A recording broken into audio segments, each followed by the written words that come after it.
Hello friends, मेरा नाम दुर्गेश है और आप देख रहे हैं मेरा यूट्यूब चैनल। और फ्रेंड, हम लोग इस वीडियो में सीखने वाले हैं पाइथन प्रोग्रामिंग लैंग्वेज का बेसिक्स। इस पूरे वीडियो में हम लोग सारे बेसिक्स को क्लियर करेंगे और हम लोगों ने एक ही वीडियो बनाया है जिसमें हम लोगों ने सारे पाइथन प्रोग्रामिंग के बेसिक्स को क्लियर किया है, from starting how to install your Python and history till module system. तो हम लोग सारे कॉन्सेप्ट को, फिर वो चाहे वेरिएबल हो, आइडेंटिफायर हो, कमेंट्स हो, मल्टी लाइन कमेंट्स हो, ऑपरेटर्स हो, डेटा टाइप्स हों, वो सारे कॉन्सेप्ट को एक ही वीडियो में आसानी से हिंदी में कवर किया है, जिसकी हेल्प से आप सीख पाओ एक ही वीडियो में सारा प्रोग्रामिंग लैंग्वेज। तो चलिए बिना टाइम वेस्ट किए स्टार्ट करते हैं फ्रेंड्स। तो फ्रेंड्स, जो पाइथन प्रोग्रामिंग लैंग्वेज है वो एक जनरल पर्पस प्रोग्रामिंग लैंग्वेज है, high level object oriented dynamic programming language है, जो यूज़ होती है क्रिएट करने के लिए different types of application software, जैसे कि वेब एप्लीकेशन हुआ, डेस्कटॉप एप्लीकेशन हुआ, और भी एप्लीकेशन हुए जो कि बेस्ड हैं artificial intelligence, machine learning, data analysis पे। तो ये सारा काम करने के लिए पाइथन प्रोग्रामिंग लैंग्वेज यूज़ होती है। और पाइथन की एक खासियत है कि पाइथन बहुत इजी प्रोग्रामिंग लैंग्वेज है। इसे कोई भी बिगिनर स्टार्ट कर सकता है, कोई भी अगर प्रोफेशनल है वो तो स्टार्ट कर ही सकता है। तो फ्रेंड्स, अगर मैं इसकी हिस्ट्री की बात करूँ तो पाइथन डेवलप किया था ग्यूडो वैन रसम 1989 में, ये प्रोग्रामिंग लैंग्वेज डेवलप किया था फ्रेंड्स। तो ये जो लैंग्वेज है वो मोस्टली जावा प्रोग्रामिंग लैंग्वेज से पुरानी लैंग्वेज है, और ऐसा सब लोग सोचते हैं कि वो नई लैंग्वेज है, बट ऐसा कुछ नहीं है। पाइथन के मोस्टली दो वर्जन होते हैं, आते हैं, एक 2.x वर्जन और एक 3.x वर्जन। तो जो लेटेस्ट है वो 3.x वर्जन है और हम लोग को 3.x वर्जन ही यूज़ करना चाहिए फ्रेंड। तो चलिए अब हम लोग देख लेते हैं कि पाइथन के इंटरप्रेटर को कैसे डाउनलोड करेंगे और कैसे उसको इंस्टॉल करेंगे। तो हम लोग यहाँ पे ओपन करेंगे फायरफॉक्स, और फायरफॉक्स में अपने फेवरेट सर्च इंजन, मेरा गूगल है, तो मैं यहाँ पे टाइप करूँगा पाइथन डाउनलोड। और पाइथन डाउनलोड पे टाइप करने पे यहाँ पे पाइथन गूगल सर्च रिजल्ट्स कुछ देगा। तो सबसे पहले वेबसाइट जो ओपन होगी वो python.org। तो यहाँ पे डायरेक्टली आपको दिखा रहा है, अगर आपके पास विंडोज़ ऑपरेटिंग सिस्टम है तो आप इस पर क्लिक कर सकते हैं, या कोई भी वर्जन आप डाउनलोड कर सकते हैं 3.7। तो मैं कोशिश करूँगा कि मैं लेटेस्ट वर्जन डाउनलोड करूँ, तो मैं इस पर क्लिक करूँगा। जैसे इस पर क्लिक करूँगा तो हमारा python.org जो वेबसाइट है वो ओपन हो जाएगी फ्रेंड्स, और यहाँ पे सब येलो कलर के बटन दिखेगी डाउनलोड पाइथन 3.7। तो जैसे आप डाउनलोड पे क्लिक करोगे, आपका पाइथन का जो इंस्टॉलर है वो डाउनलोड होना स्टार्ट हो जाएगा। अब यहाँ पे आपको परेशान होने की बात नहीं है, क्योंकि पाइथन क्या है, डायनेमिक चेक कर लेगा कि आप कौन सा ऑपरेटिंग सिस्टम यूज़ कर रहे हैं। तो जो हमारा डाउनलोड स्टार्ट हुआ वो हमारे मैक ऑपरेटिंग सिस्टम के लिए हुआ है। अगर आप विंडोज़ यूज़ कर रहे होते तो विंडोज़ के लिए हो जाता। जैसे आप डाउनलोड कंप्लीट कर लेंगे तो आप नेक्स्ट नेक्स्ट करके इंस्टॉल कर लीजिएगा। एक बार इंटरप्रेटर इंस्टॉल हो गया तो फिर काम हो जाएगा। तो फिर हम लोग काम कर सकते हैं। अगर आप कोई और वर्जन डाउनलोड करना चाहते हैं तो यहाँ से आप देख सकते हैं व्यू ओल्डर वर्जन, और ओल्डर पे क्लिक करेंगे तो बहुत सारे वर्जन आएंगे। जो भी वर्जन आपको डाउनलोड करना होगा वो डाउनलोड करके अपने सिस्टम में इंस्टॉल कर लीजिएगा। एक चीज़ मैं और बता दूं कि आपको जो डाउनलोड करना है वो 2.x नहीं डाउनलोड करना है। अदरवाइज होगा क्या, 2.x डाउनलोड करेंगे तो बहुत सारे 3 पॉइंट वाले फीचर्स 2.x पे सपोर्ट नहीं करेंगे। तो जब हम डाउनलोड करके इसको इंस्टॉल कर लेंगे तो हमको यहाँ पे तो हमको यहाँ पे एक सॉफ्टवेयर मिलेगा पाइथन का जिसका नाम है IDLE। अगर हम सर्च करते हैं IDLE तो यहाँ पे ये सॉफ्टवेयर मिलेगा। इस IDLE पे हम लोग पाइथन को रन कर सकते हैं। इवन कोई ज़रूरी नहीं है आप IDLE पे पाइथन को रन कर सकते हैं, आपके पास बहुत सारे ऑप्शन है रन करने के। आप अगर पाथ ऐड कर दें तो आप टर्मिनल या फिर कमांड प्रॉम्प्ट से भी रन कर सकते हैं, या IDLE से रन कर सकते हैं, या फिर आप अगर एडवांस सीखना चाहते हैं या फिर आप प्रोजेक्ट बनाना चाहते हैं तो आप कोई भी IDE यूज़ कर सकते हैं, integrated development kit and integrated development environment. तो फ्रेंड्स, यहाँ पे मैं अपनी इस पे मैं एक बार दिखा देता हूँ। मैं बहुत सारे चीज़ काम IDLE पे कर सकता हूँ, बट मैं यहाँ पे IDLE यूज़ नहीं करूँगा क्योंकि हमें बहुत सारा काम करना है।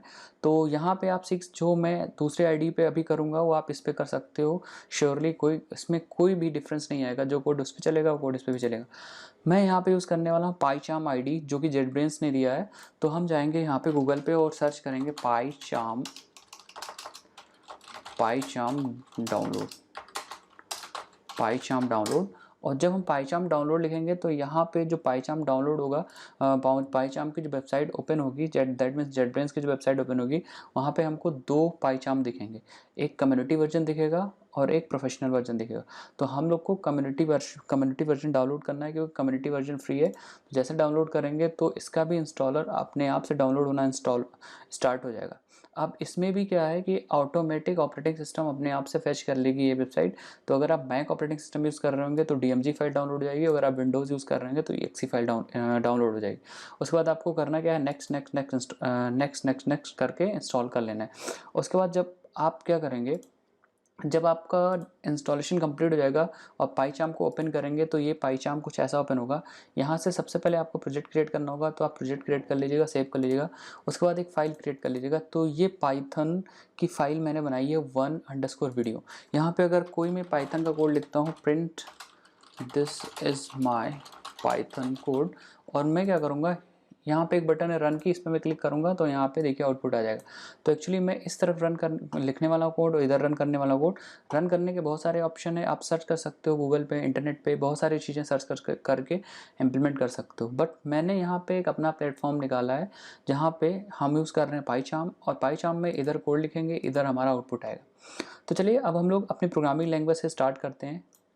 तो सबसे पहले चीज़, पाइथन में कोई भी चीज़ प्रिंट करने के लिए हम यूज़ करते हैं प्रिंट फंक्शन। जैसे मैंने लिखा था यहाँ पे, अगर हमको स्क्रीन पे एज इट इज़ आउटपुट चाहिए, जैसे मैंने कहा this is my hello world, तो अगर मुझे एग्जैक्ट ये चीज़ प्रिंट करनी है तो हम क्या करेंगे, यहाँ पे इसको डबल कोट्स के अंदर रखेंगे, और जो भी चीज़ डबल कोट्स के अंदर रखते हैं वो एज अ स्ट्रिंग कंसिडर की जाती है, और अगर हम इसको रखते हैं तो एग्जैक्ट वही आउटपुट आता है जो हम इसके अंदर लिखते हैं फ्रेंड्स।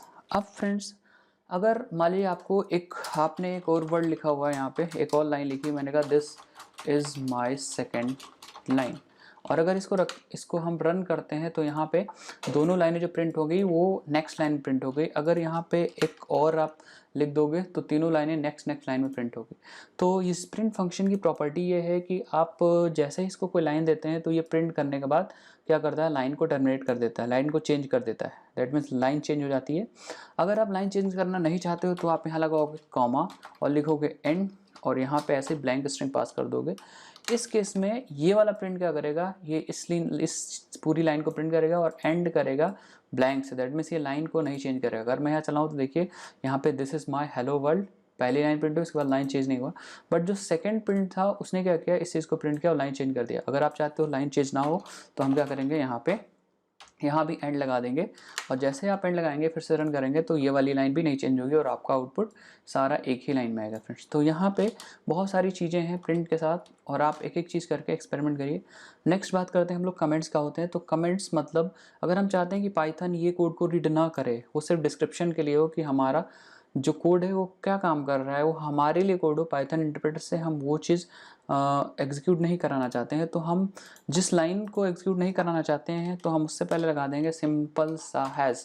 अगर हमने हैज़ लगा दिया तो पाइथन का जो इंटरप्रेटर होगा वो इस लाइन को इग्नोर कर देगा। अगर मैं यहाँ पे रन करता हूँ तो देखिए यहाँ पे this is my second line, this is my second line, मतलब इन दोनों लाइन का आउटपुट आया, बट पहली लाइन क्योंकि कमेंट है तो आउटपुट नहीं आया। अगर आप पाईचार्म यूज़ कर रहे हो तो फिर बहुत आसान है, आप सारी लाइनों को सेलेक्ट करिए और कंट्रोल/ क्लिक कर दीजिए, या अगर मैक पे हो तो कमांड/, आपकी सारी लाइन कमेंट हो जाएगी। तो इसको कहते हैं हम लोग सिंगल लाइन कमेंट। अगर आपको मल्टी लाइन कमेंट लगाना है पाइथन में तो एक तरीका है, आप ट्रिपल कोड यूज़ कर सकते हो, 1 2 3। अगर आपने ट्रिपल कोड यूज़ किया है तो ये मल्टी लाइन कमेंट है, इसमें हम बहुत सारे कमेंट लिख सकते हैं। This is my programme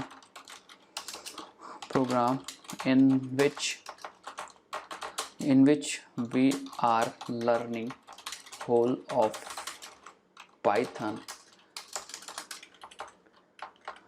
in one video friend।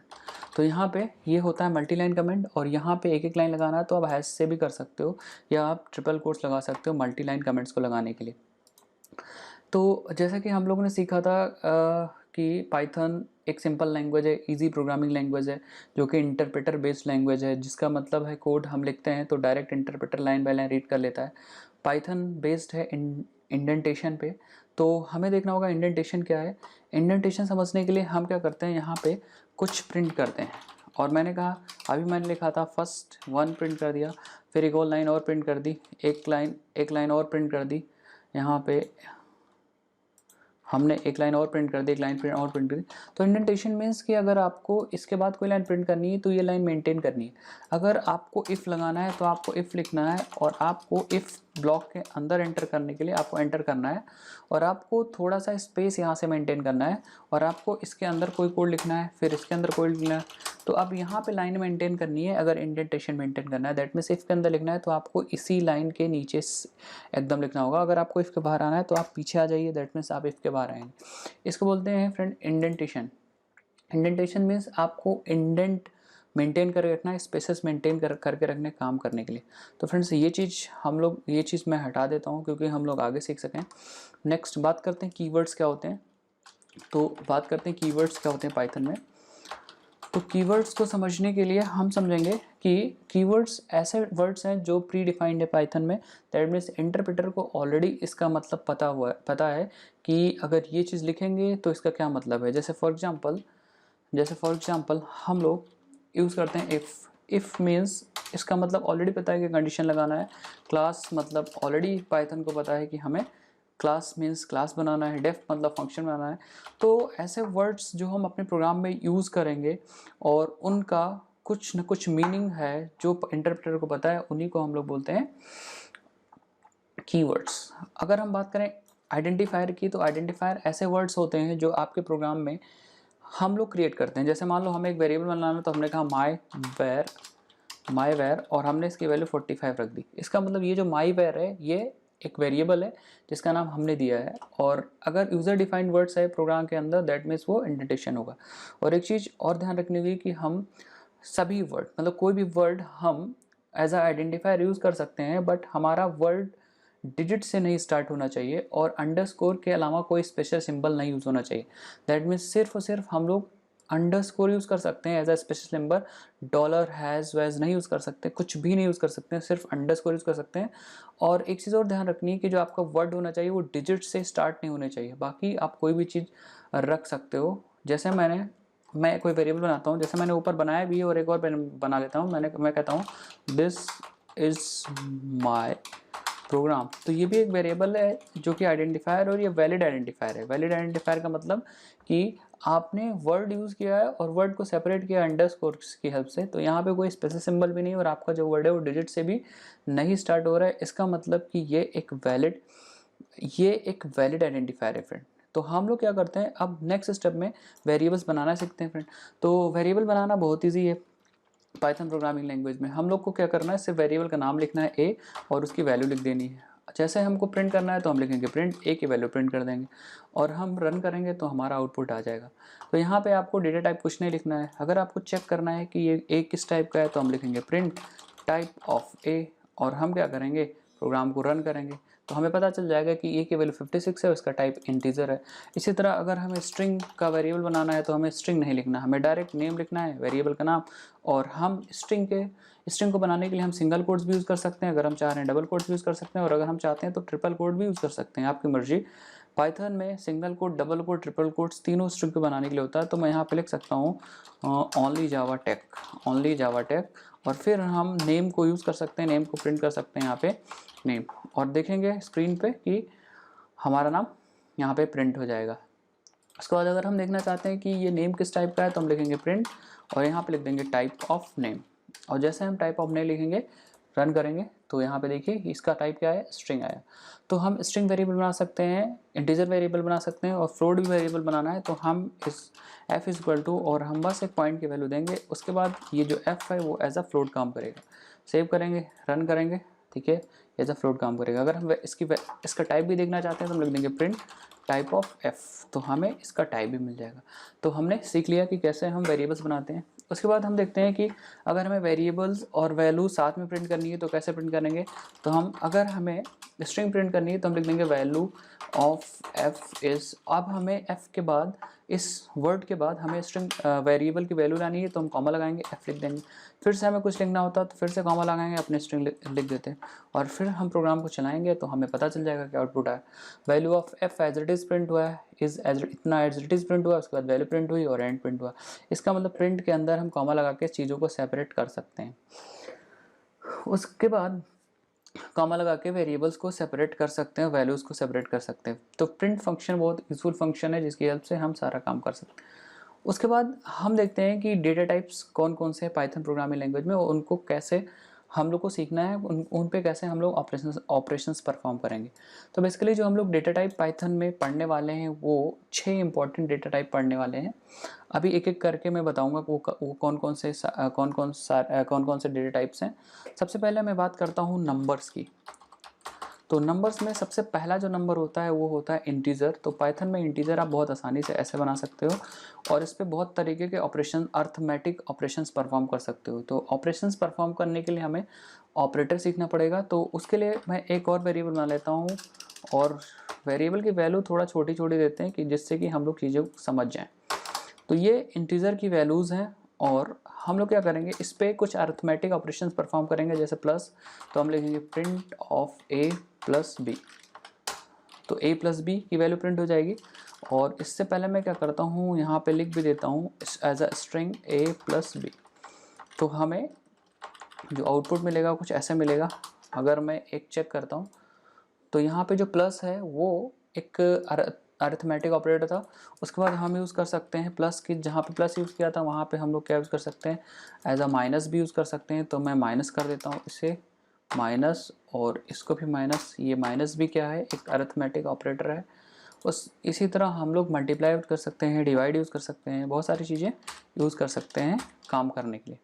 यहाँ पे कुछ ऑपरेटर्स इंपॉर्टेंट हैं, जैसे डिवाइड ऑपरेटर जो है हमको पता होना चाहिए क्या काम करता है। तो हम ए डिवाइड बी ट्राई करेंगे, यहाँ पे ए डिवाइड बी और इसका देखेंगे आउटपुट क्या आता है। तो हम इसको एग्जीक्यूट करते हैं तो यहाँ आउटपुट मिलेगा 16। तो ध्यान देने वाली बात है कि अगर हम 32 को 2 से डिवाइड करेंगे तो 16.0 आउटपुट मिलेगा। लेट सपोज अगर इसकी वैल्यू 31 होती तो ये जो डिवाइड ऑपरेटर है ये क्या करेगा कि हमें पॉइंट की वैल्यूज़ देगा। बट बहुत बार आप डिवाइड करते हो या किसी दूसरी प्रोग्रामिंग लैंग्वेज में ये पॉइंट की वैल्यूज़ नहीं मिलती, ये डायरेक्ट इंटीजर मिलता है। तो इंटीजर को यहाँ पे इंटीजर अगर आप चाहते हो या इसको राउंड ऑफ करना चाहते हो तो आप इस डबल डिवीज़न ऑपरेटर यूज़ करो, जिसको हम लोग फ्लोर डिवीज़न ऑपरेटर बोलते हैं। आप ऐसे लगाओ प्रिंट और आपको लिखना है ए डबल डिवाइड बी। और हम अगर ये करते हैं तो देखते हैं क्या हमें आउटपुट मिलता है इस केस में। तो हम एक्सिक्यूट करेंगे प्रोग्राम को तो हमें यहाँ पे देखिए इंटीजर, ये वैल्यूज जो है वो राउंड ऑफ हो गई। राउंड ऑफ होने के बाद नियरेस्ट इंटीजर मतलब यहाँ पे 15 पे आ गई। तो अगर हमें पॉइंट की वैल्यू चाहिए तो हम सिंगल डिवीजन यूज़ करेंगे और अगर हमें पॉइंट की वैल्यू नेग्लेक्ट करनी है, दैट मीन्स हटानी है, तो हम डबल डिवीजन ऑपरेटर यूज़ कर लेंगे। इसको फ्लोर डिवीजन ऑपरेटर भी कहते हैं फ्रेंड। उसके बाद हम एक है एक्सपोनेंट ऑपरेटर। एक्सपोनेंट ऑपरेटर भी देख लेते हैं। अगर हम ए 2 एस्ट्रिक बी लिखते हैं, इसका मतलब ए पावर बी हुआ। एक बार मैं यहाँ पे दिखा देता हूँ ए पावर बी और हम लोग इसको एग्जीक्यूट करते हैं तो देखिएगा 31 इंटू 31 961 आ जाएगा। तो इसको एक्सपोनेंट ऑपरेटर कहते हैं, मतलब ए पावर बी आपको कर रहा हूँ। तो यहाँ पे सारे ऑपरेशन मैंने करके दिखाया है, ये होते हैं अरिथमेटिक ऑपरेटर। अरिथमेटिक ऑपरेटर, तो अरिथमेटिक ऑपरेटर आप नंबर्स पे अप्लाई कर सकते हो। उसके बाद जो डेटा टाइप था वो फ्लोट था। तो फ्लोट भी एग्जैक्टली ऐसे काम करता है, वेरिएबल आपको ऐसे लेना होता है जैसे मैंने अभी थोड़ी देर पहले बताया था। उसके बाद जो नंबर है, पाइथन एक तरह का और नंबर सपोर्ट करता है जिसको हम लोग बोलते हैं कॉम्प्लेक्स नंबर। तो पाइथन में हम लोग कॉम्प्लेक्स नंबर भी बना सकते हैं। जैसे हमें अगर फर्स्ट नंबर बनाना है या फर्स्ट कॉम्प्लेक्स नंबर बनाना है तो हम लोग लिखेंगे 3 + 4 J। तो ये एक कॉम्प्लेक्स नंबर बन गया 3 + 5J या 4J। J लगाना बहुत ज़रूरी है।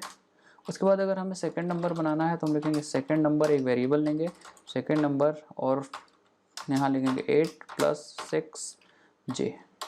अब ये दो अलग अलग नंबर्स हैं, फर्स्ट नंबर सेकंड नंबर।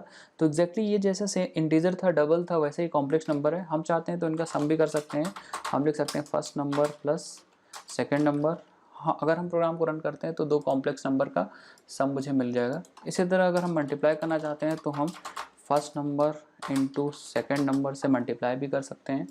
तो हम देखेंगे कि यहाँ हमारा मल्टीप्लिकेशन मिल जाएगा। इसी तरह एडिशन सब्ट्रैक्शन सारी चीज़ें कर सकते हैं कॉम्प्लेक्स नंबर पे। और अगर हम चाहते हैं फर्स्ट नंबर का इमेजिनरी पार्ट प्रिंट करना तो हम लिखेंगे फर्स्ट नंबर डॉट इमेज। तो हमको इमेजिनरी नंबर मिल जाएगा 5। अगर हम इसका रियल पार्ट चाहते हैं तो हम लिखेंगे print first number dot real. तो हमें इसका रियल पार्ट मिल जाएगा। इसका मतलब हम पाइथन में रियल पार्ट निकाल सकते हैं, कॉम्प्लेक्स नंबर से इमेजिनरी पार्ट निकाल सकते हैं और कॉम्प्लेक्स नंबर पे भी ऑपरेशंस को बहुत आसानी से परफॉर्म कर सकते हैं।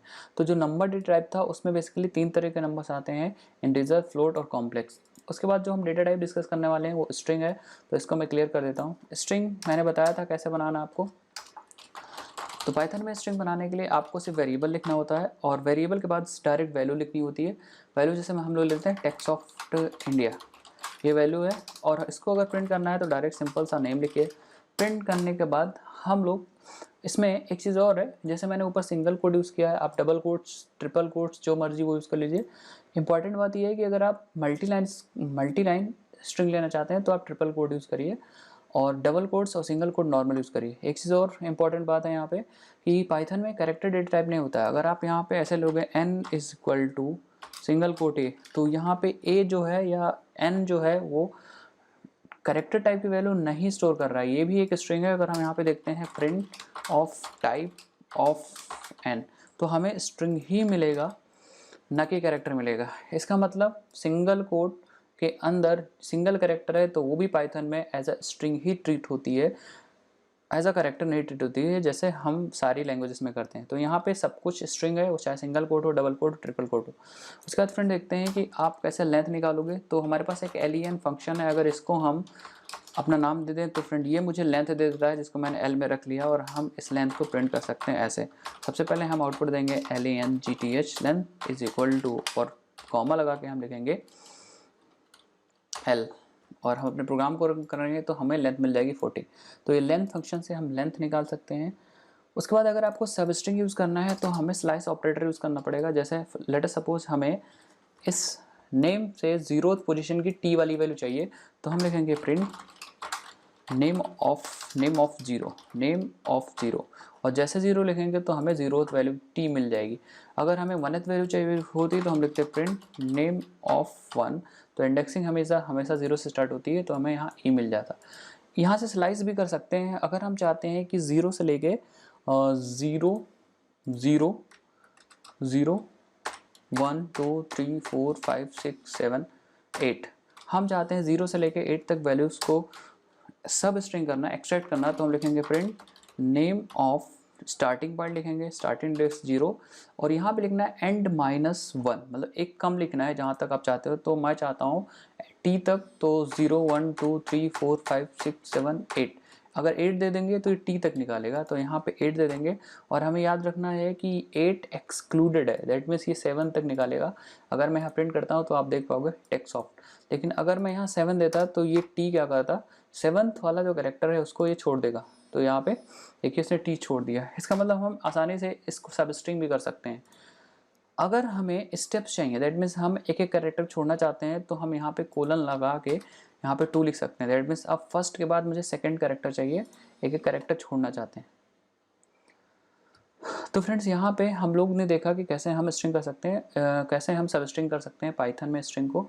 उसके बाद हम लोग पाइथन में क्या है कि यहाँ पे नेगेटिव इंडेक्सिंग भी चलती है, तो ये होता है -1। अगर मैं दिखाऊं ऐसे प्रिंट करके, print of name of -1, print of name of -1, तो अगर हम नेम ऑफ -1 प्रिंट करूँ तो यहाँ पे देखिए प्रिंट हो जाएगा a, दैट मीन्स ये।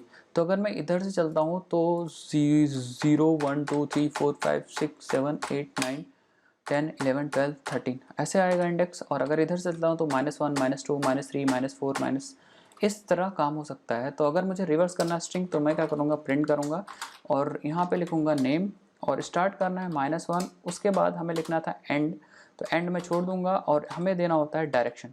तो यहाँ पे 3 चीज़ दिया मैंने -1 मतलब स्टार्ट हमें यहाँ से करना था, एंड मैंने छोड़ दिया है तो यहाँ से लेके लास्ट तक जाएगा, और फिर -1 मीन्स डायरेक्शन ये उल्टा जाएगा।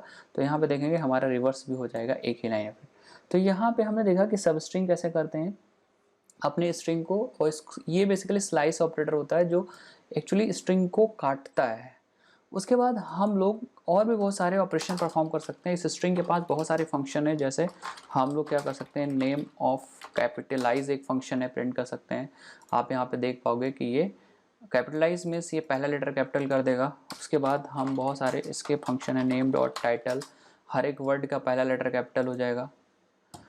उसके बाद बहुत और भी, अगर मुझे चेक करना है कि ये डिजिट है कि न्यूमेरिक है, जो भी चेक करना है, तो हम यहाँ name dot is alpha, is decimal, is digit, बहुत सारी चीज़ें करेंगे तो ये हमें ट्रू फॉल्स टाइप का आंसर दे देगा। और भी बहुत सारे यूजफुल फंक्शन हैं स्ट्रिंग के अंदर, अगर आप डिटेल में पढ़ोगे तो सारी चीज़ समझोगे। अभी हम ये हमारा मोटो था सिखाने का कि कैसे स्ट्रिंग को बनाते हैं, स्ट्रिंग पे ऑपरेशन परफॉर्म कैसे करते हैं, इंडेक्सेस से कैसे एक्सेस करते हैं, सब स्ट्रिंग कैसे करते हैं, और एक दो फंक्शन सिखाने का हमारा मोटो था, वो हमने सिखा दिया। नेक्स्ट जो फ्रेंड डेटा टाइप है वो है लिस्ट। हम पाइथन में लिस्ट कैसे बनाते हैं, तो अभी तक हम लोग सिंगल डेटा टाइप यूज़ कर रहे थे। अब हम लोग क्या करेंगे, यहाँ पे मुझे लिस्ट बनानी है बट एक नंबर नहीं स्टोर करना है, तो मैं लिखूँगा, मान लो हमें कई सारे मार्क्स स्टोर करने हैं, तो हम लिखेंगे मार्क्स, और मार्क्स में ये वाला सिंबल लगाएंगे और यहाँ लिख देंगे 23 दिस, और यहाँ पे मार्क्स में अब एक वैल्यू नहीं स्टोर है। अगर मैं मार्क्स को प्रिंट करता हूँ तो मुझे पता चल जाएगा कि इसमें कितनी वैल्यू स्टोर है, यहाँ पे इतनी सारी वैल्यूज स्टोर हैं। अगर हम मान लीजिए अगर हम इसमें से कोई पर्टिकुलर वैल्यू चाहते हैं तो हम प्रिंट ऑफ स्ट्रिंग की तरह एग्जैक्ट हम 0, इसकी भी पोजीशन होती है, तो मैं यहाँ पे 023 वाली वैल्यू मुझे मिल जाएगी एग्जैक्टली। अगर आपने किसी प्रोग्रामिंग लैंग्वेज में एरे पढ़ी होंगी तो ये एरे का काम करती है। एक चीज़ आपको ध्यान रखना है कि ये डायनेमिक होती है, इसमें साइज़ नहीं देना होता है, और इसमें हीट्रोजीनियस एलिमेंट रख सकते हैं। दैट मीन्स अगर आप चाहते हैं यहाँ पे, तो आप यहाँ पे अपना नाम भी रख सकते हैं, या अपना नाम भी रख सकते थे। तो यहाँ पे हमने लिस्ट बनाना सीख लिया, लिस्ट को प्रिंट करना सीख लिया। लिस्ट के एलिमेंट्स को डिलीट भी कर सकते हो, जैसे अगर आप 0 पोजीशन वाले एलिमेंट्स को डिलीट करना चाहते हैं तो आप del लिखोगे और मार्क्स ऑफ 0 लिख दोगे, तो ये 0 डिलीट हो जाएगा। और अगर मैं प्रिंट कर दूँ यहाँ मार्क्स, तो आप देखिएगा कि जो जीरोथ वाला जो था 23 एलिमेंट, वो डिलीट हो गया। तो डिलीट भी ऐसे ही कर सकते हो, और जिस तरह हमने स्ट्रिंग में सब स्ट्रिंग करना सीखा था वैसे इसमें भी आप सब स्ट्रिंग कर सकते हो। जैसे अगर हम 0 से निकालें और 4 तक निकालें, तो ये 0 से लेके 3 तक एलिमेंट्स को निकाल देगा, 0 1 2 3 तक एलिमेंट्स निकाल देगा। उसके बाद इसके पास भी बहुत सारे फंक्शंस हैं। हम क्या कर सकते हैं, जैसे इसके लास्ट में कोई अपेंड कर सकते हैं, तो हमने कहा चलो भाई अपेंड कर देते 90, और अगर इसमें प्रिंट करके देखते हैं तो हमें पता चल जाएगा कि मार्क्स में अपेंड हुआ है कि नहीं हुआ है। ये देखिए मार्क्स में 90 अपेंड हो गया। इसी तरह अगर आप बीच में कोई भी चीज़ अपेंड करना चाहते हो या इंसर्ट करना चाहते हो तो आप यूज़ करोगे इंसर्ट, और सबसे पहले इंडेक्स दोगे। तो 0th पोजीशन पे मैं इंडेक्स इंसर्ट करना चाह रहा हूँ, ओनली जावा टेक, और हम रन करेंगे तो देखेंगे लिस्ट के 0th पोजीशन पे, 1 मिनट सेव करते हैं इसको।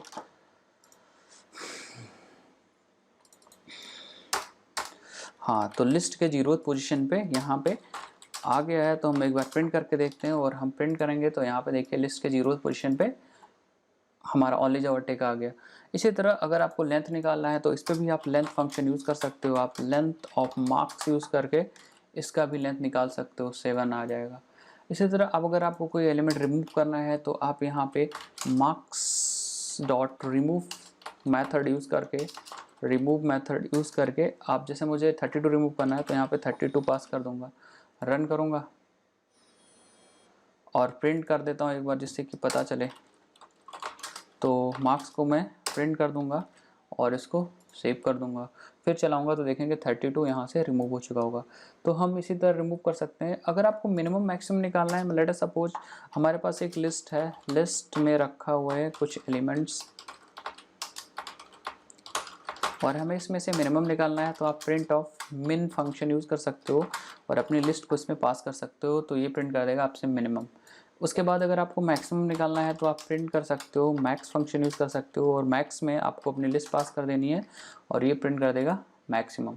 तो ऐसे करके बहुत सारे ऑपरेशंस ऑफ लिस्ट पे परफॉर्म कर सकते हो। अभी लूप पढ़ेंगे तो हम लोग सीखेंगे कि हम लोग लूपिंग को कैसे यूज़ कर सकते हैं प्रिंट करने के लिए। या फिर मैं बता भी देता हूँ, यहाँ पे आप लिखोगे फॉर और यहाँ पे सिंगल एलिमेंट एक वेरिएबल लोगे।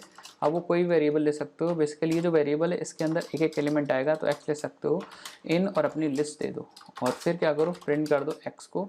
तो लिस्ट से एक एक एलिमेंट इसमें आ जाएगा, सबसे पहले पहला एलिमेंट, दूसरा एलिमेंट, तीसरा एलिमेंट, यहाँ पे आप स्क्रीन पे देख पाओगे सारे एलिमेंट्स प्रिंट हो जाएंगे।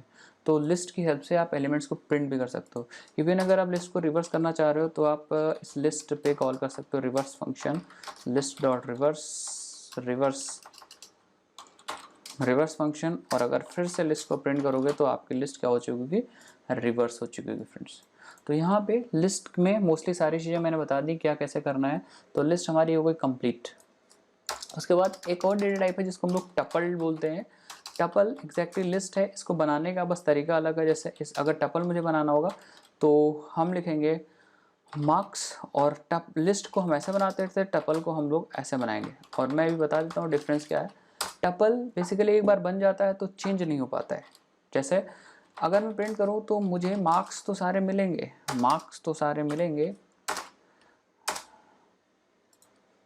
यहाँ पे सारे मार्क्स मिलेंगे, लेकिन इस पर मैं फॉर लूप एक्सेसिंग सब कुछ कर सकता हूँ। जैसे मुझे 0th वाला चाहिए तो मैं मार्क्स ऑफ 0 प्रिंट कर दूंगा, यहाँ पे मुझे 0th वैल्यू प्रिंट। लेकिन आप इसको चेंज नहीं कर पाओगे। जैसे मान लो हमें मार्क्स के 0th पोजीशन पे 23 नहीं चाहिए, 55 चाहिए, तो जैसे हम रन करेंगे तो यहाँ पे एरर आएगी, tuple does not support this type of operation. That means tuple जो है वो इम्यूटेबल होता है, और टपल में एक बार आप चीज़ें रख देते हो तो उस ऑब्जेक्ट को चेंज नहीं कर सकते हो, इवन नया टपल बना सकते हो आप। ठीक है, तो tuple is same as list but it can not be change, ऐसा हम लोग समझ सकते हैं।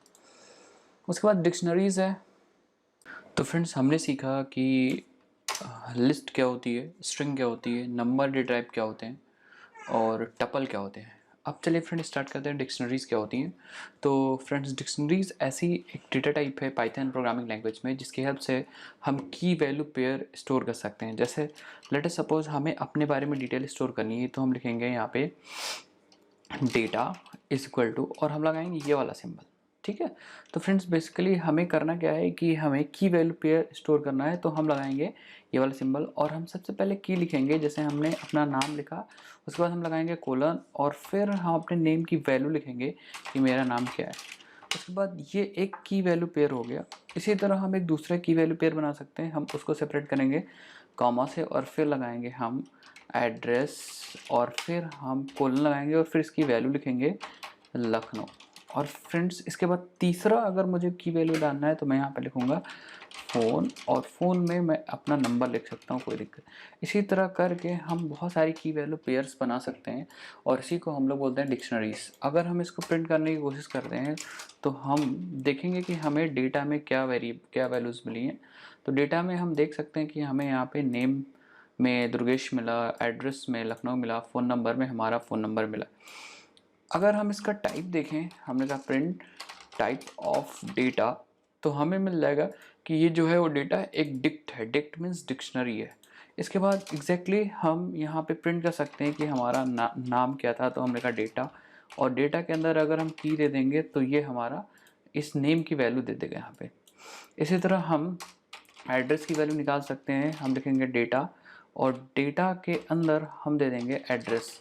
तो अगर मैं एड्रेस दे दूंगा तो ये एड्रेस की वैल्यू मतलब लखनऊ प्रिंट कर देगा। इसका मतलब हम की वाइज क्या कर सकते हैं, की वाइज हम सारी वैल्यूज़ को निकाल सकते हैं। तो हम स्टोर भी की वैल्यू पेयर कॉमा की वैल्यू पेयर कॉमा भी की वैल्यू पेयर करते हैं, और उसको प्रिंट भी की वाइज निकालेंगे। जैसे अगर आपको सारी कीज़ चाहिए तो आप यहाँ पे एक लूप लगाओगे फॉर की इन, और हम डेटा के पास एक फंक्शन है कीज, और हम लगाएंगे यहाँ प्रिंट कीज, और एक एक करके जो भी कीज होंगे ये बेसिकली आपको दे देगा सेट ऑफ कीज, और कीज एक एक करके की में आती जाएंगी। उसको हम लोगों ने प्रिंट किया है। देखिए यहाँ पे एक एक नेम एड्रेस फ़ोन आ गया। अब अगर की मिल गई है तो हमारे पास एक फंक्शन है डेटा के पास गेट, और गेट को अगर हम की दे दें तो ये वैल्यू दे देगा। तो यहाँ पे बेसिकली होगा क्या, एक एक कीज़ और उनकी वैल्यूज़ भी निकलती जाएंगी। तो मैं क्या करता हूँ कि कीज़ को वैल्यू के साथ प्रिंट करने की कोशिश करता हूँ। सबसे पहले यहाँ पे की लिख दूंगा तो की प्रिंट हो जाएगी। उसके बाद कॉमा लगाऊंगा, और कॉमा लगाने के बाद मैं ऐसे एक एरो लगा दूंगा, और फिर मैं कॉमा लगा दूंगा, और फिर प्रिंट करके देखूंगा। यहाँ देखिए नेम प्रवेश एड्रेस लखनऊ और फ़ोन ये मिला। इसका मतलब हमें समझ लेना चाहिए कि जो डिक्शनरी है उसमें हम की वैल्यू पेयर स्टोर कर सकते हैं, और फिर उसको एक्सेस कर सकते हैं, और एक्सेस करने के बाद हम सारी कीज़ निकाल सकते हैं। इवन अगर आपको सिर्फ वैल्यूज़ चाहिए तो हम वैल्यूज़ निकालने के लिए हमारे पास एक फंक्शन है वैल्यूज़ का। तो अगर हम प्रिंट करते हैं, देखें प्रिंट करते हैं डेटा डॉट वैल्यूज़, और अगर यहाँ पे हम प्रिंट कर दें तो हमें यहाँ पे सारी वैल्यूज़ मिल जाएंगी। अगर हम फॉर लूप लगा दें for v in data dot values, और हम वी को प्रिंट कर दें तो एक एक वैल्यूज़ हमारे यहाँ पे प्रिंट हो जाएंगे। देखिए एक एक वैल्यू प्रिंट है। तो फ्रेंड हम सिंपल है इस सिंपल डिक्शनरी को बनाना, आप ये वाला ब्रेसेस लगाइएगा और यहाँ पे लिखिएगा की वैल्यू कॉमा दूसरा की दूसरा वैल्यू कॉमा तीसरा की तीसरा का वैल्यू, इसी तरह कॉमा चौथा की चौथा वैल्यू, और फिर उसको आप एक्सेस कर सकते हो with the help of keys. जितनी वैल्यूज़ हैं उनको कीज़ से एक्सेस कर सकते हो, या आप कीज़ फंक्शन यूज़ कर सकते हो, या मेथड यूज़ कर सकते हो एक एक कीज़ को निकालने के लिए। आप वैल्यूज़ मेथड यूज़ कर सकते हो एक एक वैल्यूज़ को निकालने के लिए। और ये सारे ऑपरेशन, और भी बहुत तरह के ऑपरेशन आप परफॉर्म कर सकते हो, बट बेसिकली जो डिक्शनरीज है वो की वैल्यू पेयर डेटा स्टोर करने के लिए ही हैं। तो ये बेसिकली हमने यहाँ पे 6 डेटा टाइप्स देखे हैं, या अभी तक तो 5 देखे हैं। एक और डेटा टाइप हम लोग डिस्कस कर लेते हैं जो है सेट।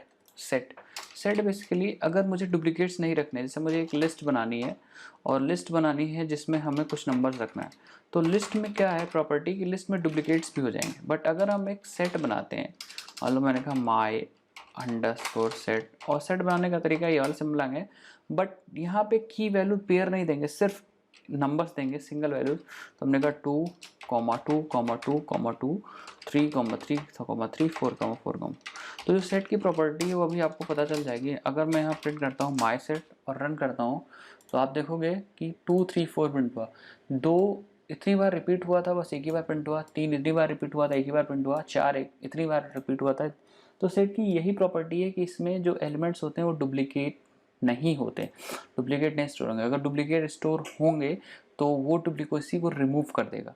तो अगर आपके पास कोई लिस्ट है उसमें से डुप्लीकेसी आपको हटानी है तो उसको सेट में कन्वर्ट कर दीजिए, और सेट में जैसे ही वो कन्वर्जन होगा वो सारे डुप्लीकेट्स क्या होंगे, अपने आप ऑटोमेटिक क्या हो जाएंगे, रिमूव हो जाएंगे।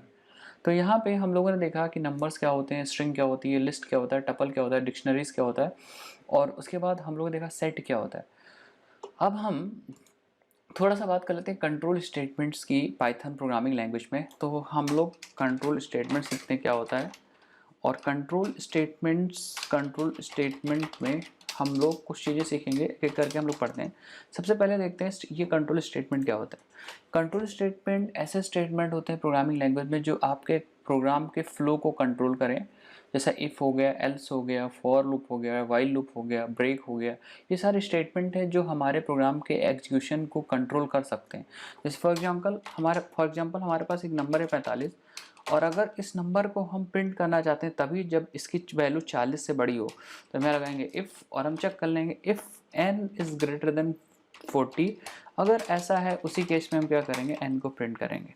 तो अब यहाँ पे n की वैल्यू होगी 45, इसका मतलब ये कंडीशन ट्रू होगी, और जैसे हम रन करेंगे तो यहाँ 45 प्रिंट होगा। लेकिन अगर इन केस n की वैल्यू हम लेते हैं 25, और अगर हम प्रोग्राम को चलाते हैं, इसका मतलब कुछ नहीं प्रिंट हुआ।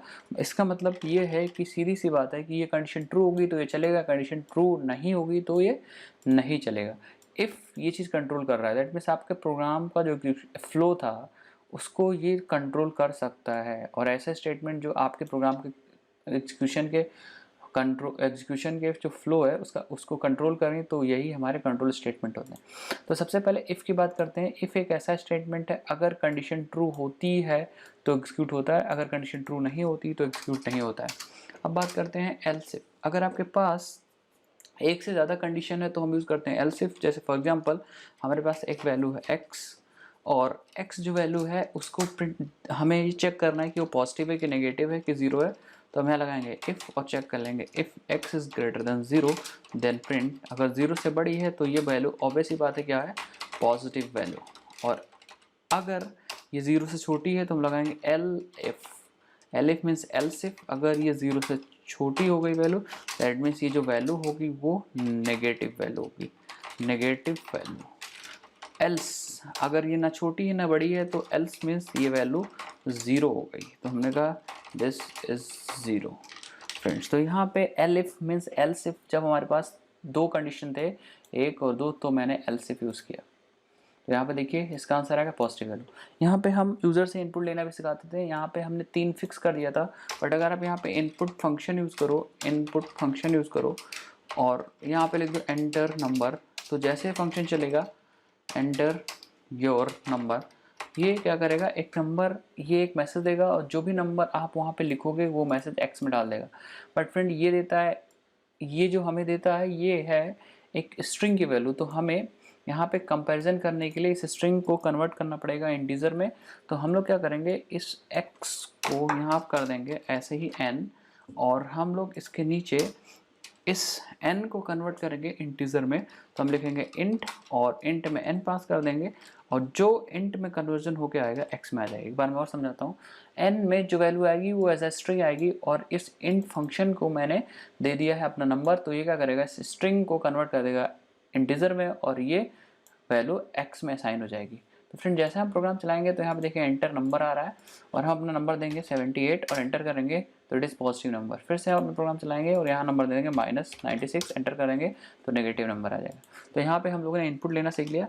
एक चीज़ और सीख लेते हैं, कन्वर्जेंस। कुछ कन्वर्जेंस जैसे मैंने यहाँ पे यूज़ किया है इंट फंक्शन, तो इंट को हम कोई स्ट्रिंग देते हैं, इंटीजर में कन्वर्ट करता है। वैसे ही हमारे पास फ्लोट फंक्शन है, जो इसको कुछ नंबर देंगे तो ये फ्लोट में कन्वर्ट कर देगा। वैसे ही हमारे पास एक्सटीआर फंक्शन है, तो इसको कुछ नंबर देंगे तो ये स्ट्रिंग में कन्वर्ट कर देगा। ऐसे करके हमारे पास बहुत सारे फंक्शन है काम करने के लिए। तो यहाँ पे 3 फंक्शन हम लोग जो यूज़ करेंगे, इंटीजर में इंटीजर में कन्वर्ट करना है, फ्लोट में, स्ट्रिंग मतलब स्ट्रिंग में कन्वर्ट करना है। एक चीज़ और है कि हम पाइथन में ऐसा नहीं कर सकते हैं कि हमने कहा 34 और इसको कॉन्कैटिनेट कर रहे हैं str से। अगर ऐसा करने की कोशिश करेंगे तो यहाँ पे एरर आ जाएगी। मैं आपको दिखाना चाहूँगा कि मैंने कहा दैट मीन्स देखिए unsupported operand plus with integer string. तो ये इंटीजर और स्ट्रिंग में प्लस नहीं कर सकते। अगर मुझे इस 34 को इसके साथ कॉन्कैटिनेट करना था तो सबसे पहले इसे मुझे स्ट्रिंग में कन्वर्ट करना पड़ता, तो हम वही वाला स्ट्रिंग फंक्शन यूज़ कर लेते इसको कन्वर्जन करने के लिए। तो यहाँ पे अब हम देख पाएंगे ये कन्वर्ट हो जाए। तो स्ट्रिंग को स्ट्रिंग के साथ कॉन्कैटिनेट कर सकते हैं, या फिर अगर मान लो हमारे पास 2 वैल्यूज़ हैं ऐसे कुछ, हमने कहा प्रिंट 34 प्लस 56, और अगर मुझे मैथमेटिकल ऑपरेशन परफॉर्म करना है तो इस 34 को इंटीजर में कन्वर्ट करना पड़ेगा। तो मैं यहाँ पे इंट फंक्शन यूज़ करूँगा। तो मैंने यहाँ पे आपको प्रैक्टिकल भी दिखा दिया कि वो जो फंक्शंस मैंने बताए थे उनको हमें कैसे यूज़ करना है। तो यहाँ पे आंसर आ जाएगा 79। तो हमने यहाँ पे इफ़ यूज़ किया, एल्स इफ यूज़ किया। अब हम बात करने जा रहे हैं लूप की। तो लूप का भी यूज़ होता है। लूप मीन्स अगर आपको कोई स्टेटमेंट रिपीट करना है, जैसे मान लो मुझे हेलो वर्ल्ड 5 बार प्रिंट करना है, तो हम 1 से लेकर 5 तक लूप चलाएंगे। तो हम लिखेंगे फॉर आई इन रेंज, और हमें देना है लूप का स्टार्टिंग पॉइंट तो 1 और लूप का एंडिंग पॉइंट 5। तो बेसिकली एक चीज़ आपको याद रखना है, ये जो 5 है वो एक्सक्लूडेड है, मतलब यहाँ पे आपको एक ज़्यादा देना है। तो 6 देंगे तब 5 तक चलेगा, और हम लगाएंगे कोलन, एंटर कर देंगे और प्रिंट आई कर देंगे। तो देखेंगे क्या होगा। अगर हम इसको रन करेंगे तो 1 से लेके 5 तक हमारे नंबर्स प्रिंट हो गए, और आई मतलब पहली बार में आई की वैल्यू 1 हुई है, दूसरी बार में आई की वैल्यू 2 हुई, तीसरी बार में आई की वैल्यू 3 हुई है, चौथी बार में आपकी आई की वैल्यू 4 हुई है, फिर 5 हुई। दैट मीन्स 1 से लेके 5 तक लूप चला है और हर बार आई की वैल्यू बढ़ती गई। तो हमें प्रिंट करना था हेलो वर्ल्ड, तो हम आई की जगह लिख देंगे हेलो वर्ल्ड। तो for loop means repetition, 5 bar hello world print हो जाएगा। और अगर साथ में आप आई की वैल्यू भी चाहते हो तो आप यहाँ पे कॉमा लगाओ, आई लिख दो, और फिर हम लोग रन कर देते हैं प्रोग्राम को। तो यहाँ पे देखिए hello world hello world hello world. यहाँ पे बहुत ही काम, आप बहुत ही सिंपल तरीके से लूप चला सकते हो पाइथन में। बस आपको सिंटेक्स याद है, for I in range, range means starting and ending, but ending is excluded. That means आप जो वैल्यू दोगे -1 तक ये लूप चलेगा।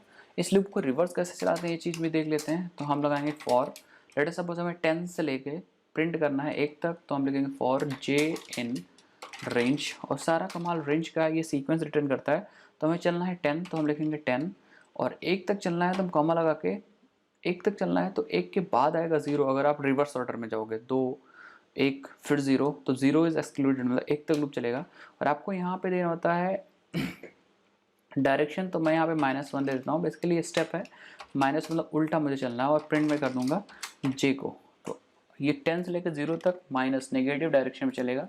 देखेंगे यहाँ पे 10 9 8 7 6 5 3 2, तो यहाँ पे उल्टा लूप चल जाएगा।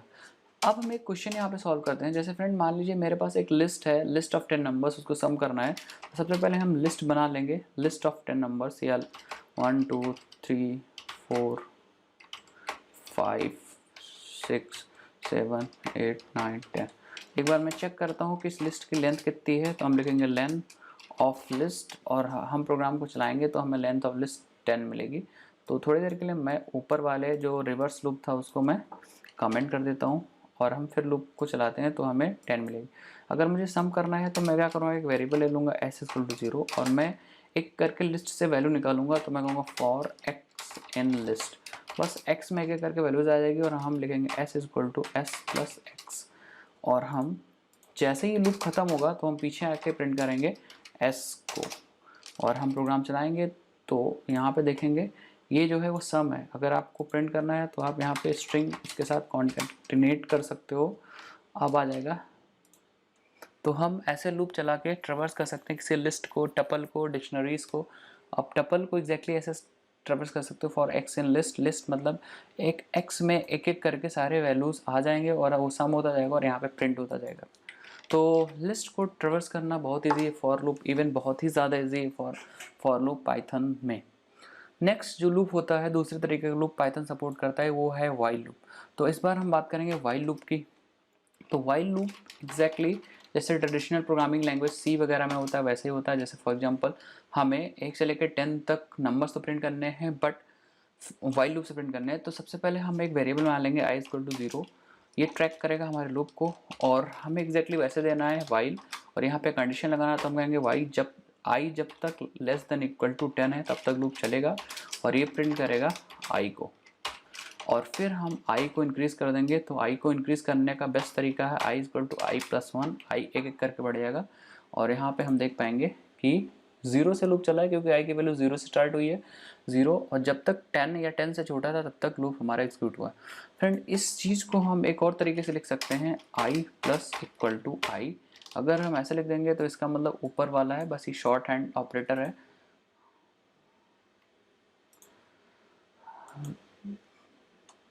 I equal to I plus 1 करना था, तो यहाँ पे देखेंगे प्रिंट हो जाएगा एग्जैक्टली। वाइल लूप वही ट्रेडिशनल लूप है जो सी, जावा, इन सब प्रोग्रामिंग लैंग्वेज में वैसा ही है। ये लूप तब तक एग्जीक्यूट होता रहेगा, रिपीट होता रहेगा जब तक ये कंडीशन फॉल्स हो।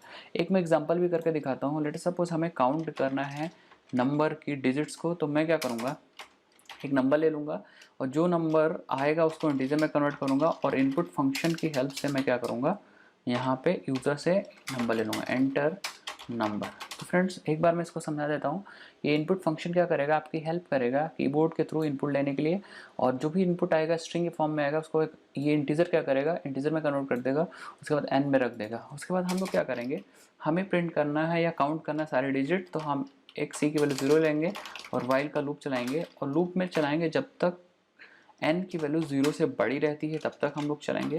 और हम एक एक डिजिट कैसे निकालेंगे, हम लेंगे एक वेरिएबल r, और एक एक डिजिट निकालने के लिए हम क्या करेंगे, n को मॉड करेंगे 10 से, और c को हम क्या कर देंगे प्लस प्लस, c में हम +1 कर देंगे, और फिर हम n से लास्ट डिजिट को हटा देंगे। कैसे हटाएंगे, n equal to n divided by 10 करेंगे तो प्रॉब्लम हो जाएगी क्योंकि ये पॉइंट की वैल्यू दे देगा। तो हम क्या करेंगे, डबल डिवीजन करेंगे, और जब हमारे लूप खत्म होगा तो c में काउंट आ चुका होगा तो हम यहाँ लिख देंगे काउंट कोलन और कॉमा लगा के c की वैल्यू, तो हमारे डिजिट काउंट हो जाएंगे। मैं एक बार रन करता हूँ और नंबर देता हूँ। लेट सपोज हमने नंबर दे दिया, एंटर किया, तो हमारे इस वेरिएबल में डिजिट्स थी 5, 1 2 3 4। तो इस तरह हम काम कर सकते हैं। जैसे हमें सम करना हुआ तो हम काउंट के साथ साथ सम का भी एक वेरिएबल ले लेंगे, और जहाँ काउंट कर रहे हैं वहाँ हम सम लिखेंगे, सम इज या प्लस इक्वल टू आर बस। या फिर इसको हम ऐसा भी लिख सकते हैं, मैं इसका थोड़ा सा इसको एक्सपेंड करके दिखाता हूँ, sum equal to sum plus R, sum plus R. और अगर हम काउंट के बाद सम प्रिंट करना चाहते हैं तो सम वाले वेरिएबल को प्रिंट कर देंगे, यहाँ लिखेंगे सम कोलन और सम की वैल्यू। तो फ्रेंड यहाँ क्या होगा, सम भी प्रिंट हो जाएगा। इसी तरह हम बहुत सारे ऑपरेशंस परफॉर्म कर सकते हैं वाइल लूप की हेल्प से। तो यहाँ पे सम भी हो जाएगा, 4 2 6 2 8 3 11 प्रिंट होगी। तो वाइल लूप बहुत ईजी है एज अ ट्रेडिशनल लूप। जब तक कंडीशन ट्रू रहती है तब तक चलता है, अदरवाइज कंडीशन फॉल्स हो जाती है तो ये लूप ब्रेक हो जाता है। अगर आपको एक्सप्लिसिटली लूप को ब्रेक करना है तो आपको यूज़ करना पड़ेगा ब्रेक स्टेटमेंट। मैं दिखाता हूँ आपको।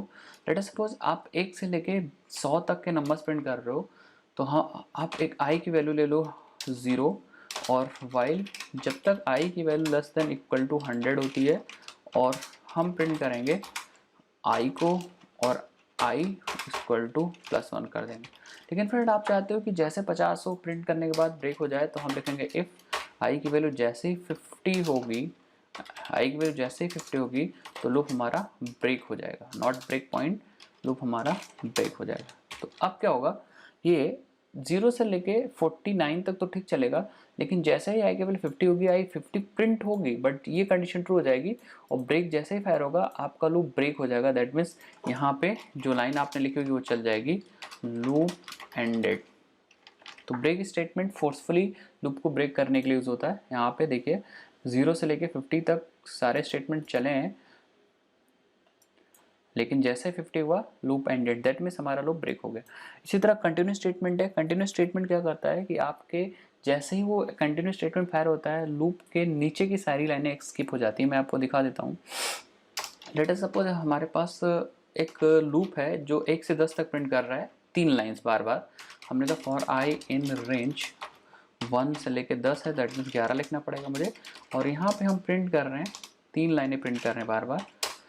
एक प्रिंट कर रहे हैं फर्स्ट लाइन, और उसके बाद सेकंड लाइन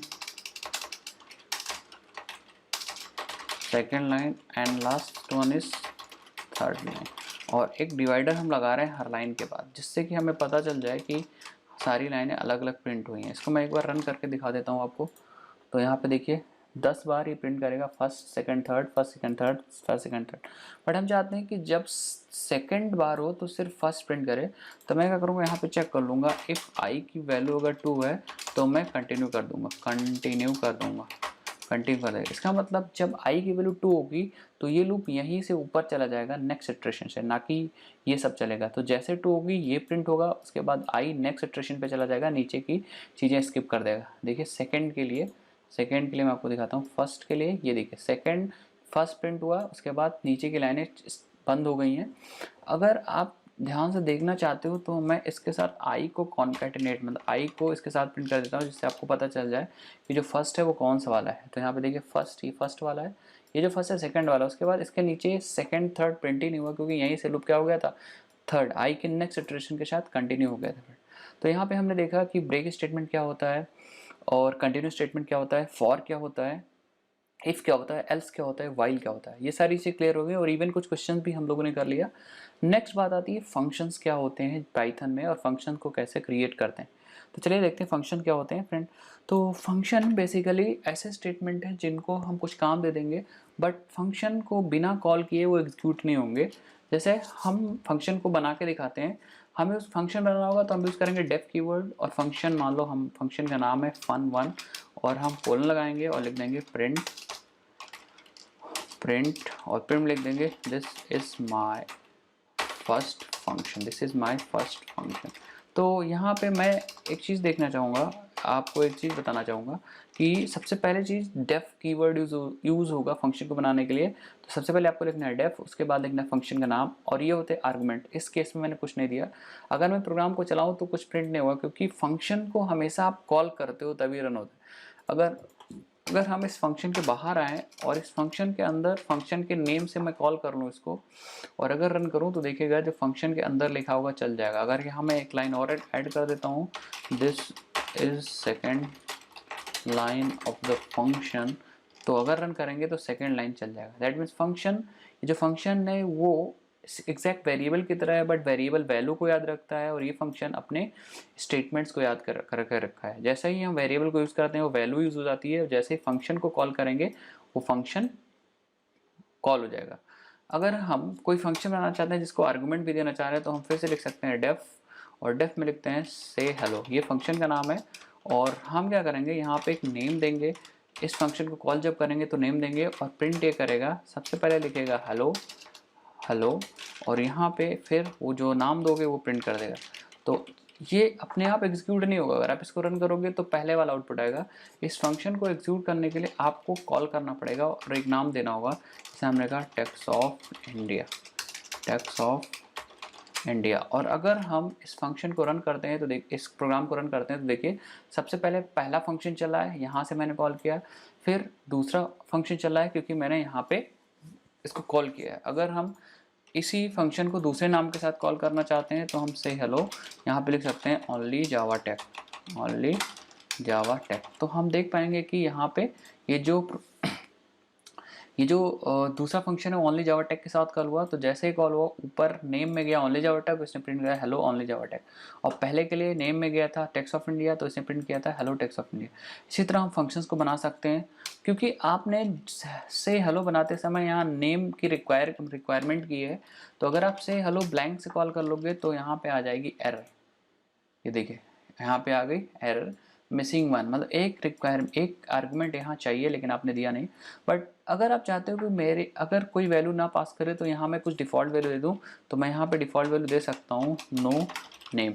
अब क्या होगा, अगर आप पास करोगे तो ये नाम ले लेगा, नहीं पास करोगे तो ये नो नेम ले लेगा। एग्जैक्टली मैं दिखा देता हूँ। देखिए अगर हमने आर्गुमेंट पास किया है तो उसने आर्गुमेंट प्रिंट किया, अगर हमने आर्गुमेंट नहीं पास किया तो उसने नन प्रिंट किया। तो यहाँ पे जो पैरामीटर हमने बनाया है वो डिफ़ॉल्ट पैरामीटर है विथ डिफ़ॉल्ट वैल्यू। तो यहाँ पे नेम अगर आप नहीं दोगे तो इसकी डिफ़ॉल्ट वैल्यू क्या हो जाएगी, नो नेम।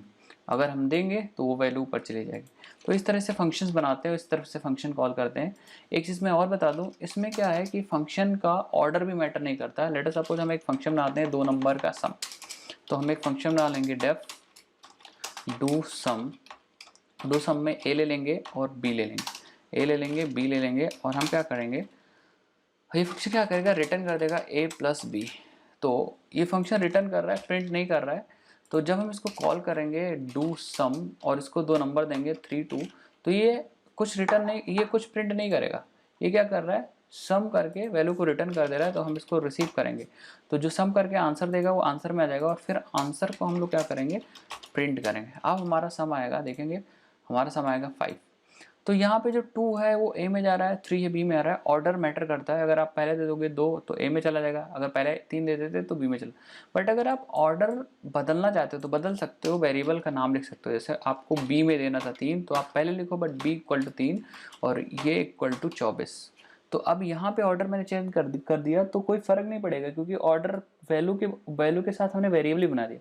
तो ये बी जो जाए, ये जो 3 जो जाएगा वो बी में ही जाएगा, इस वाले में जाएगा, और ये जो ये जाएगा वो इस वाले में जाएगा, क्योंकि हमने वहाँ पे नाम ही मेंशन कर दिया। तो देखिए 37 प्रिंट हुआ है, ऐसा क्वेश्चन में। तो अगर आप यहाँ पे वेरिएबल का नाम नहीं लिखते हो कॉल करते समय, तब तो ऑर्डर मैटर करता है। बट अगर आप वेरिएबल बता देते हो तो आप कहीं भी लिखो, यहाँ पे कोई फ़र्क नहीं पड़ता। जो वेरिएबल यहाँ पे लिख दोगे वो वैल्यू उसी वेरिएबल में जाएगी जो आपने ऊपर बनाया है। तो यहाँ पे ये डिफरेंट टाइप्स के फंक्शंस हैं जो हम देख सकते हैं, हम लोगों ने बनाए हैं। सबसे पहला फंक्शन मैंने बनाया था सिंपल नो आर्गुमेंट फंक्शन, फिर मैंने बनाया विद आर्गुमेंट फंक्शन, फिर मैंने बनाया with argument with return type also. इस तरीके से हम अलग अलग फंक्शंस बना सकते हैं पाइथन में और उसको कॉल कर सकते हैं। चलिए नेक्स्ट जो टॉपिक हम लोग डिस्कस करने वाले हैं वो मॉड्यूल डिस्कस करने वाले हैं। तो मॉड्यूल बेसिकली एक दूसरी फाइल होती है पाइथन में, जिसमें हम लोग अपने कोड को सेपरेट करते हैं, अपने सॉफ्टवेयर को, अपने प्रोग्राम को मॉड्यूलराइज करते हैं, जिसकी हेल्प से हम लोग कोडिंग आसान हो जाए, और अगर क्लासेस सेम नाम की हो रही तो उसके कॉन्फ्लिक्शन रिमूव हो जाए। क्योंकि मान लो आप 2 फंक्शंस बना रहे हो, 2 फंक्शंस सेम नाम के हो गए तो भी प्रॉब्लम हो जाएगी। तो हम लोग क्या करेंगे, मॉड्यूल्स मतलब एक नई फाइल बनाएंगे, न्यू फाइल, और यहाँ पे एक फाइल का नाम दे देंगे, इसका नाम दे देंगे m1। तो जैसे हम लोगों ने नई फाइल बनाई तो यहाँ पे एक मॉड्यूल बन गया, इसी को हम लोग मॉड्यूल कहते हैं। और यहाँ पे अगर एक फंक्शन बना दें हमने कहा fun2, और हम यहाँ पे लिख देते हैं प्रिंट दिस इज fun2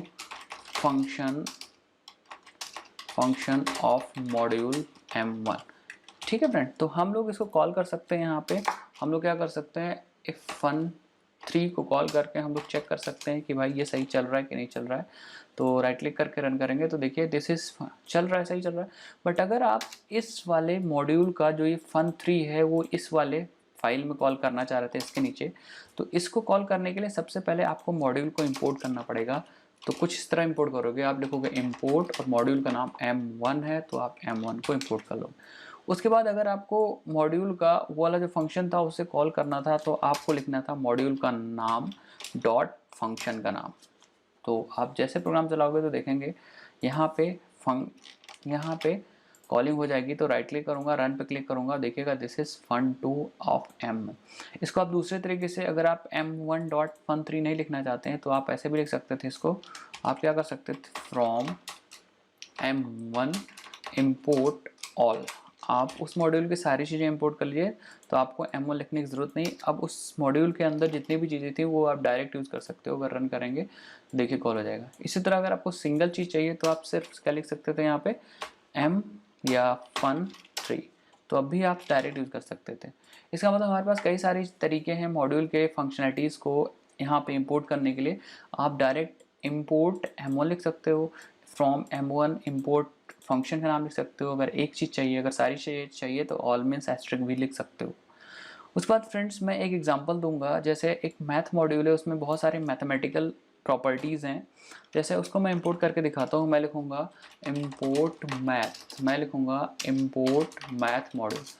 अब क्या हम मैथ डॉट जैसे लिखेंगे, बहुत सारे फंक्शंस हैं, जैसे आपको स्क्वायर रूट प्रिंट करना है तो आप लिखोगे print math dot SQRT, math dot SQRT और अपना नंबर दे दोगे, तो ये क्या करेगा स्क्वायर रूट को प्रिंट कर देगा। एक बार मैं प्रिंट करके दिखता हूँ, तो यहाँ पे स्क्वायर रूट प्रिंट हो जाएगा 4। इसी तरह बहुत सारी चीज़ें हैं। अगर आपको पावर प्रिंट करना है तो आप print math dot pow x power y 2 power 2 means 4 को प्रिंट कर सकते हो। इसी तरह साइन थीटा कॉस थीटा बहुत सारे फंक्शंस हैं, उनको आप यूज़ कर सकते हो इंपोर्ट करने के लिए। अब यहाँ पे जैसे मान लो मैं निकाल रहा हूँ, स्क्वायर रूट हो गया, और मान लो इसमें से मैं फंक्शन यूज़ कर रहा हूँ सेल, तो मैंने कहा दिस सेल। अब यहाँ पे मुझे बार बार यूज़ करना पड़ रहा है मैथ डॉट, तो मैं क्या कर सकता हूँ कि इसको मैं ऐसे भी इंपोर्ट कर सकता हूँ फ्रॉम मैथ इंपोर्ट ऑल, और फिर मैं क्या करूँगा इस जहाँ जहाँ भी मैथ आया मैं उसको क्या कर दूँगा मैथ को रिमूव कर दूँगा, जिससे कि क्योंकि हमने इंपोर्ट अब दूसरे स्टाइल में किया है तो हम मैथ को क्या कर देंगे रिमूव कर देंगे। एक सेकंड, मैथ को हम लोग क्या कर देते हैं रिमूव कर देते हैं।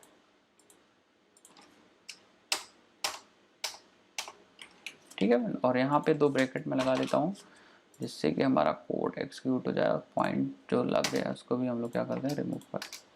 ठीक है, अब रन करते हैं प्रोग्राम, हमारा वही आउटपुट आएगा। तो आप ऐसे भी इंपोर्ट कर सकते हो मॉड्यूल को, वैसे भी इंपोर्ट कर सकते हो। तो module means another Python file for making our program modular. हम प्रोग्राम मॉड्यूल में डिवाइड करेंगे जिससे कि हमारी कोडिंग ईजी हो जाए और आप अच्छे से कोडिंग कर पाओ। और अच्छे से कोडिंग कर पाओगे तो आप क्या होगा, आपका सॉफ्टवेयर जो होगा वो मेंटेनेबल होगा, आप मेंटेनेंस अच्छे से कर पाओगे, क्योंकि आप चीज़ों को अलग अलग जगह पे लिख के रखोगे तो आपको समझने में कोड बहुत आसानी होगी। फिर तो हम लोगों ने कवर कर लिया है मॉड्यूल सिस्टम तक पाइथन में। अब कुछ एडवांस टॉपिक्स बचे हैं जैसे ऑब्जेक्ट ओरिएंटेड, ये सारी चीज़ें, तो उन सब चीज़ को हम नेक्स्ट वीडियो में कवर करेंगे। इस वीडियो में ऑलरेडी बहुत ज़्यादा हो गया और हमने पाइथन के सारी बेसिक्स को कवर कर लिया है। इवन हम लोगों ने क्या क्या कवर किया एक बार मैं बता देता हूँ। हमारी इस वीडियो में हम लोगों ने स्टार्ट किया था what is Python, history of Python, और बेसिक सिंटेक्स में इंडेंटेशन कवर किया था हम लोगों ने, और भी बहुत सारी चीज़ें कवर की थी। इंस्टॉलेशन भी कवर किया था, कैसे इंस्टॉल करते हैं, identifier, keywords, rules for identifier, फिर डेटा टाइप्स में नंबर में इंटीजर, फ्लोट, फिर अरिथमेटिक ऑपरेटर्स मैंने बताया था, कॉम्प्लेक्स नंबर, स्ट्रिंग बताया था, लिस्ट बताया था, टपल, डिक्शनरीज, और डिक्शनरीज के बाद हम लोगों ने कंट्रोल स्टेटमेंट सीखा था, if else, if, loop, while, break, continue, functions, module system, functions में बहुत सारे फंक्शन सीखे थे। तो thank you for watching this video friend. अगर आपको बेसिक्स क्लियर हो गई हो तो आप और भी एडवांस चीज़ों की तरफ मूव कर सकते हैं। और फ्रेंड्स हम लोग नेक्स्ट वीडियो लाएंगे, पाइथन की जो चीज़ें बची हुई हैं उसको नेक्स्ट वीडियो में हम लोग कवर करेंगे और कोशिश करेंगे और भी अच्छे से कवर की जाए सारी पाइथन की चीज़ें। उसके बाद हम लोग जैंगो वगैरह की भी सीरीज़ लाएंगे। Thank you for watching this video. अगर आपको ये वीडियो अच्छी लगी तो आप चैनल को सब्सक्राइब करिए और इस वीडियो को अपने फ्रेंड्स के साथ भी शेयर करिए, जिससे कि वो लोग भी सीख पाएँ पाइथन प्रोग्रामिंग लैंग्वेज आसानी से। Bye bye.